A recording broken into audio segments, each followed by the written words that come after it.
মান্যতা সহ উপস্থিত সবাই হতবাক চোখে আবিরের দিকে তাকিয়ে থাকে। মান্যতা বিয়ের আসর থেকে উঠে দাঁড়িয়ে ছুটে যায় আবিরের কাছে।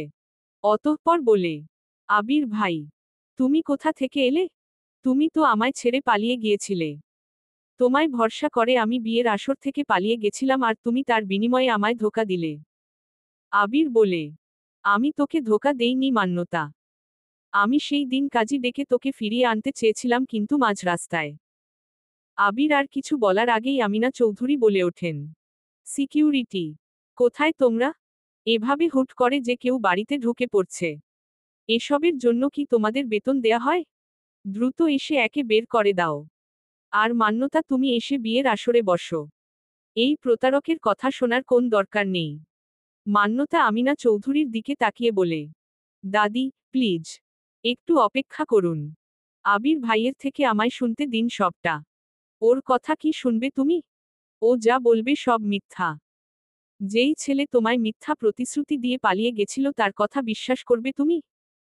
আবির এবার রাগী স্বরে বলে, চুপ করুন আপনারা। আজ আমি আপনাদের সব অপকর্ম তুলে ধরব। জানিস মান্যতা, যেদিন আমি আমাদের বিয়ের জন্য কাজী ডাকতে গেছিলাম সেদিন হঠাৎ রাস্তার মাঝে একটা কালো গাড়িতে করে কিছু মুখোশ পরা লোক এসে আমায় তুলে নিয়ে যায়। এরপর তারা আমায় নিয়ে গিয়ে এতদিন একটা বদ্ধ ঘরে আটকে রেখেছিল। এজন্যই আমি এতদিন তোর কাছে ফিরতে পারিনি। কিন্তু আমি রোজ ওই লোকগুলোর কথা শুনতাম যে, ওদের ফোনে কেউ বলতো, আমাকে বেঁধে রাখতে। এমনকি গতকাল তো ওরা আমায় মেরে ফেলারও পরিকল্পনা করেছিল। কিন্তু আমি চালাকি করে পালিয়ে আসি। তারপর সিলেট থেকে সোজা ঢাকার বাস ধরে আজ ঢাকায় আসি। প্রথমেই আমি তোদের বাসায় যাই কিন্তু সেখানে তোর খোঁজ পাই না, তারপর তোর কিছু প্রতিবেশীর সাথে কথা বলে সবটা জেনে এখানে ছুটে এলাম। কিন্তু এখানে এসে এমন কিছু দেখব ভাবিনি। তুই আমাকে ছেড়ে এই লোকটাকে বিয়ে করবি মান্যতা? মান্যতা ক্রন্দনরত স্বরে বলে, না, আমি শুধু তোমাকে ভালোবাসি আবির ভাই। এই বিয়েটা তো আমি বাধ্য হয়ে করছিলাম। কারণ আমি ভেবেছিলাম তুমি আমায় ঠকিয়ে পালিয়ে গেছো। আবির কখনো তার মান্যতাকে ফেলে পালাতে পারে? ললিতা চৌধুরী আমিনা চৌধুরীর উদ্দেশ্যে বলেন, আম্মা, এসব কি হচ্ছে? আমি তো কিছুই বুঝতে পারছি না। আমিনা চৌধুরী এগিয়ে এসে মান্যতাকে বলেন, এই প্রতারককে তুমি বিশ্বাস করবে মান্যতা? আমরা এত কিছুর পরেও তোমাকে আমাদের বাড়ির বউয়ের স্বীকৃতি দিতে রাজি হয়েছি আর তুমি? মান্যতা বলে, আমার উপর কোন দয়া করেননি আপনারা? আপনাদের বাড়ির ছেলেই তো আমাকে বিয়ে করার জন্য পাগল ছিল।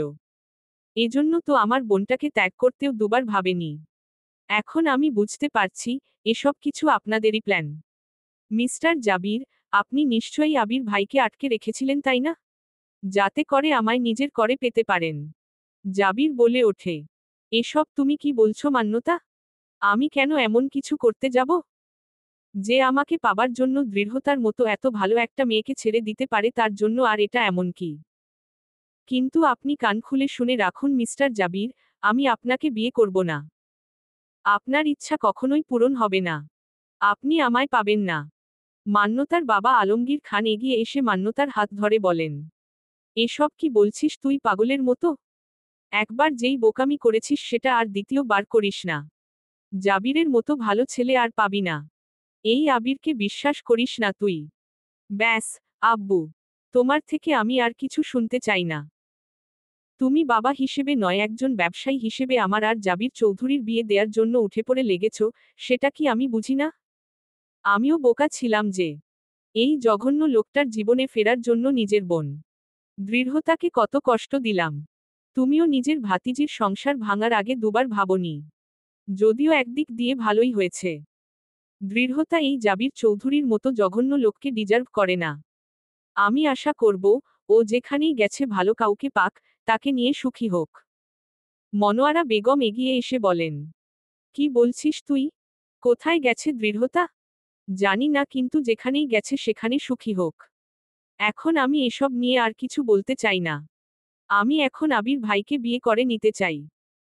বলা তো যায় না, চারপাশে যা শকুন আর ঈগলের কারবার কখন কার নজর লেগে আবার আমরা আলাদা হয়ে যাই। আমিনা চৌধুরী ক্ষোভে ফেটে পড়ে বলেন, এই মেয়ে এক্ষুনি বেরিয়ে যাও এই বাড়ি থেকে। কি ভেবেছ টাকি তুমি? তোমাকে বিয়ে না করলে আমার নাতি মরে যাবে? মোটেই না, এটা তো আমাদের মহানুভবতা যে আমরা তোমার মতো একটা থার্ড ক্লাস মেয়েকে সুযোগ দিয়েছিলাম। তুমি বা তোমার বোন কেউ আমার নাতির যোগ্য না। ওর জন্য আমি আরো ভালো মেয়ে খুঁজে বের করব। মান্যতা বলে, ভালো মেয়ে পড়ে খুঁজবেন। আগে পুলিশের মামলা সামলান। আপনাদের নামে আমি প্রতারণা ও অপহরণের কেস করব। আবির ভাইকে আটকে রাখার জন্য আপনার নাতিকে আমি জেলের ভাত খাওয়াবো। ললিতা চৌধুরী এগিয়ে এসে বলেন, মান্যতা, তোমার এত বড় সাহস আমার ছেলেকে জেলের ভাত খাওয়াতে চাও? তোমাকে তো আমি। বলেই যেই না মান্যতার গায়ে হাত তুলতে যাবে এমন সময় মান্যতা তার হাতটা ধরে বলে, খবরদার, আমি দৃঢ়তা নই। আপনার ভাগ্য ভালো যে আমি আপনার ছেলের বউ হয়ে আসিনি। না হলে আমার উপর হাত তুললে না হাত ভেঙে গুঁড়ো গুঁড়ো করে রেখে দিতাম। বলেই সে ললিতা চৌধুরীকে ধাক্কা দিয়ে দূরে সরিয়ে দিয়ে আবিরের হাত ধরে বলে, চলো এখন এখান থেকে। আমরা কাজী অফিসে গিয়ে বিয়ে করে নেই। কেউ আমাদের বিয়ে মানুক বা না মানুক তাতে কিছু যায় আসে না। বলেই তারা বেরিয়ে যায়। মনোয়ারা বেগম আহাজারি করে বলেন, আমার দৃঢ়তা কোথায় গেল? এদিকে আকস্মিকতায় বিধ্বস্ত জাবিরের হঠাৎ দৃঢ়তার দেয়া চিঠিটার কথা মনে পড়ে, চিঠিটা সে নিজের ঘরে রেখেছিল। তাই ছুটে যায় চিঠিটা পড়তে। আনিকা চৌধুরী এতক্ষণ ঘরের ভেতরে থেকে সব দেখছিলেন। এবার তিনি বাইরে এসে আমিনা চৌধুরীর উদ্দেশ্যে বললেন, আজ আরও একবার আপনার করা অন্যায়ের জন্য আরও কয়েকটা জীবন তছনছ হয়ে গেল। আমি বুঝি না, এত অন্যায় করার পরও কি আপনার পাপের ঘড়া পূর্ণ হয়নি? আজরাইল কি আপনাকে চোখে দেখে না? বড় বৌমা। দৃঢ়তা ট্রেনে করে যাচ্ছিল এক অজানা গন্তব্যের দিকে। চাঁদনি রাতের হালকা আলোয় বাইরের কিছু দৃশ্য দেখা যাচ্ছিল। ট্রেনের শব্দ তার কানে লাগছিল। এই ট্রেনের মতো দৃঢ়তাও আজ ছুটে চলেছে এক অজানা গন্তব্যে। দৃঢ়তা এবার মনে মনে বলে, যেই দৃঢ়তাকে এতদিন সবাই চিনত সেই দৃঢ়তা আর থাকবে না। এরপর আবার যখন আমি ফিরব এই ঢাকা শহরে তখন সবাই এক নতুন দৃঢ়তাকে দেখতে পাবে। বলেই সে ঢাকা চট্টগ্রামগামী ট্রেনটির টিকিটে একবার চোখ বুলিয়ে বলে, চট্টগ্রাম, এই শহরেই এক নতুন দৃঢ়তার উত্থান ঘটবে। দৃঢ়তা চট্টগ্রাম রেলস্টেশনে পৌঁছে ট্রেন থেকে নামে। এই শহর তার কাছে বড্ড অচেনা, সে জানেও না এখন কোথাও যাবে, তবুও অক্লান্ত মুসাফিরের মতো পথ চলতে শুরু করল। সময় তখন মাঝরাত। এত রাতে চলাফেরা একটা মেয়ের জন্য নিরাপদ না। দৃঢ়তারও একটু ভয় করছে এখন। কিন্তু এখন আপাতত তার অন্য কোন উপায়ও নেই। একটু দূরে গিয়ে একটা সিএনজি নিয়ে সেখানে উঠে পড়ল দৃঢ়তা। তবে সিএনজিতে ওঠার পর থেকেই লক্ষ্য করল যে সিএনজি চালক তার দিকে কিরকম অদ্ভুতভাবে তাকাচ্ছিল, ব্যাপারটা তার খটকা লাগে তবুও সে বলে, ভাইয়া আমাকে একটু হালিশহরের দিকে নিয়ে চলুন। সিএনজি চালক হঠাৎ বলে উঠল, আপনি কি এই শহরে নতুন ম্যাডাম? হ্যাঁ, মানে, ওই আর কি। দৃঢ়তা স্বাভাবিক হওয়ার চেষ্টা করল কিন্তু তার ভীষণ ভয় করছিল। দৃঢ়তা চোখ বন্ধ করে মনে মনে বলে, হে আল্লাহ, একবার শুধু আমার সুস্থ স্বাভাবিকভাবে হালিশহরে পৌঁছে দাও, ওখানে গিয়ে কোন ঘর ভাড়া নিয়ে থাকতে হবে, আপাতত যা জমানো টাকা আছে সেসব দিয়েই চলতে হবে। তারপর দেখা যাক, কোন কাজের জোগাড় করতে পারি যদি। দৃঢ়তার ভাবনার মাঝেই হঠাৎ করে সিএনজি চালক সিএনজিটা ঘুরিয়ে একটা অন্ধকার পথে নিয়ে যেতে থাকে। দৃঢ়তা বলে ওঠে, ভাইয়া এটা কোন দিকে নিয়ে যাচ্ছেন? দেখে তো মনে হচ্ছে এটা জঙ্গলময় একটা পথ। এটা একটা শর্টকাট পথ ম্যাম, আপনি তো এই শহরে নতুন তাই জানেন না। সিএনজি চালকের কথায় কেন জানি দৃঢ়তা একটুও ভরসা পায় না, তার মনে একটা খটকা লাগে। তাই সে নিজের ফোন বের করে গুগল ম্যাপে সার্চ দেয়। অতঃপর যখন দেখে এই রাস্তা হালিশহরের দিকে নয় বরং বান্দরবনের দিকে যাচ্ছে তখন সে বলে ওঠে, ভাইয়া, গাড়ি থামান। এটা আপনি আমায় কোথায় নিয়ে যাচ্ছেন?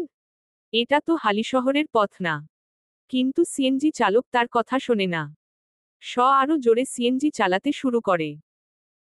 দৃঢ়তা এবার ভয়ে ভয়ে ফোন বের করে 999 কল করতে চায় এমন সময় সিএনজি চালক গাড়ি থামিয়ে তার হাত থেকে ফোন কেড়ে নিয়ে তার গলায় একটা চাকু ধরে বলে, চুপ, একদম চালাকি করার চেষ্টা করবি না, না হলে জানে মেরে দেব।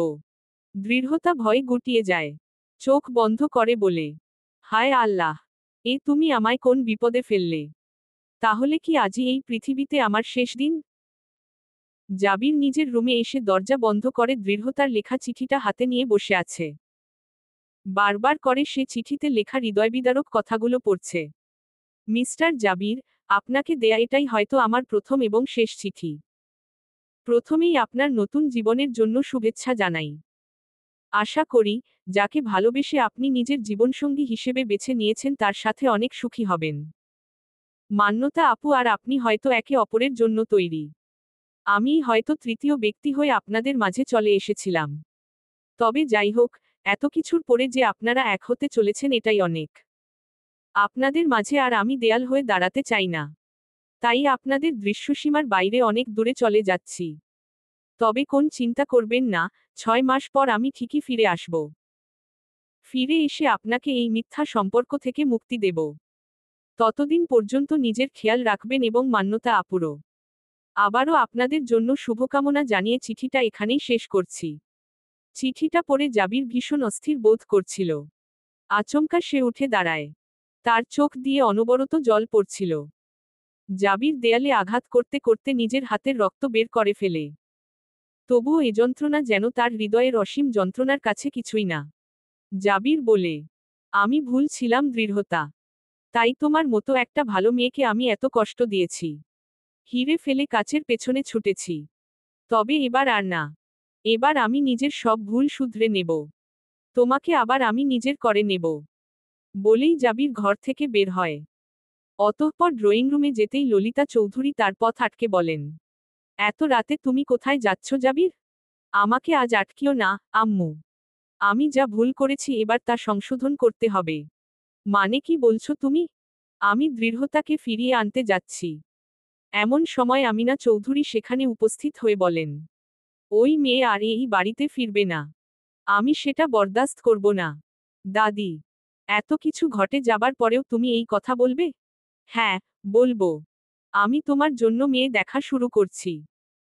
চৌধুরী পরিবারের এত খারাপ দিন আসেনি যে দৃঢ়তার মতো মেয়েকে মাথায় তুলে ফিরিয়ে আনতে হবে। ও যেখানে গেছে যাক। এমনিতেই ওর বোন আমাদের কম অপমান করেনি। তোমরা যাই বলো, আমি আর তোমাদের কোন কথা শুনব না। তোমাদের কথা শুনে আমি জীবনে অনেক ভুল করেছি কিন্তু আর না। এবার সব শোধরানোর পালা। আনিকা চৌধুরী সিঁড়ি দিয়ে নামতে নামতে বলেন, কিন্তু জাবির, কিছু ভুল এমন আছে যা সময়মতো শোধরাতে না পারলে আর কখনো শোধরানো যায় না। দৃঢ়তার সাথে তুমি যতটা অন্যায় করেছ তারপর ওকে আর নিজের জীবনে ফিরে পাওয়ার আশাও করো না। আর কে কি করবে জানি না। কিন্তু আমি দৃঢ়তাকে তোমার জীবনে ফিরতে দেব না। চাচি, তুমি এই কথা বলছো? কিন্তু তুমিই তো চেয়েছিলে যে আমি দৃঢ়তার সাথে সংসার করি। চেয়েছিলাম। কিন্তু এখন আর চাই না। কারণ দৃঢ়তা একটা খাঁটি সোনা। আর খাঁটি সোনা সবার গায়ে মানায় না। বলেই তিনি আমিনা চৌধুরীর দিকে রাগী চোখে তাকান। জাবির বলে ওঠে, তোমরা যা খুশি বলো কিন্তু আমি যা সিদ্ধান্ত নিয়েছি তাই করব, দৃঢ়তাকে ফিরিয়ে আনবই। বলেই জাবির বেরিয়ে যায়। ললিতা চৌধুরী বলে ওঠেন, জাবির, শোনো আমার কথা এভাবে যেও না। কিন্তু জাবির দাঁড়ায় না। ললিতা চৌধুরী এবার সব রাগ আনিকা চৌধুরীর উপর উগরে দিয়ে বলেন, তুমি আমার ছেলেকে উস্কে দিয়েছ তাই না? আমার ছেলেটার সাথে তুমি সবসময় এমন শত্রুতা করো, নিজে তো মা হতে পারোনি, সেই রাগ আমার ছেলের উপর মেটাও। ছোট, মুখ সামলে কথা বল। না হলে। আমিনা চৌধুরী বলে ওঠেন, কেন মুখ সামলাবে ও? ভুল কিছু বলেছে কি? যা সত্য তাই বলেছে। আনিকা চৌধুরী এবার দ্ব্যর্থহীন কণ্ঠে বললেন, আসল সত্য কি আম্মা? সেটা কি আপনি আমায় বলবেন কখনো? জানেন কি, আমার কেন জানি আজও বিশ্বাস হয় না যে আমি একটা মৃত সন্তানের জন্ম দিয়েছিলাম। কারণ আমার সন্তান জন্মানোর পর আমি তার কান্নার আওয়াজ শুনেছিলাম। কিন্তু তারপর হঠাৎ করেই আমি জ্ঞান হারিয়ে ফেলি। আর জ্ঞান ফেরার পর জানতে পারি আমি মৃত সন্তানের জন্ম দিয়েছি। আচ্ছা, এমন নয় তো যে আপনারাই চক্রান্ত করে আমার সন্তানকে আমার থেকে আলাদা করে দিয়েছেন? কথাটা শোনামাত্রই ললিতা চৌধুরী ভয়ার্ত চোখে আমিনা চৌধুরীর দিকে তাকিয়ে ঢোক গেলেন। তবে আমিনা চৌধুরী ইশারা করে তাকে স্থির থাকতে বলেন। তবুও ললিতা চৌধুরী তোতলাতে তোতলাতে বলেন, মানে, কি বলতে চাইছে আপনি আপা? আমিনা চৌধুরী স্পষ্ট বলে দেন, তোমার সন্তান মারা গেছে আর এটাই চরম সত্য, বাস্তবতা মেনে নাও। বলেই তিনি চলে যান। দৃঢ়তা সুযোগ বুঝে সিএনজি থেকে নেমে প্রাণপণে দৌড় দেয়। সিএনজি চালক তার পিছু ছুটছিল, এভাবে দৌড়ানোর দৃঢ়তা কোন কিছু খেয়াল করতে পারে না। হঠাৎ করে তার সামনে একটি গাড়ি চলে আসে এবং সে গাড়ির সাথে ধাক্কা খেয়ে মাটিতে লুটিয়ে পড়ে। কিছু সময় পর একটা যুবক গাড়ি থেকে বেরিয়ে আসে, অতঃপর নিজের চশমা খুলে বলে, হোয়াট দ্য হেল? চলবে ইনশাআল্লাহ দুতি।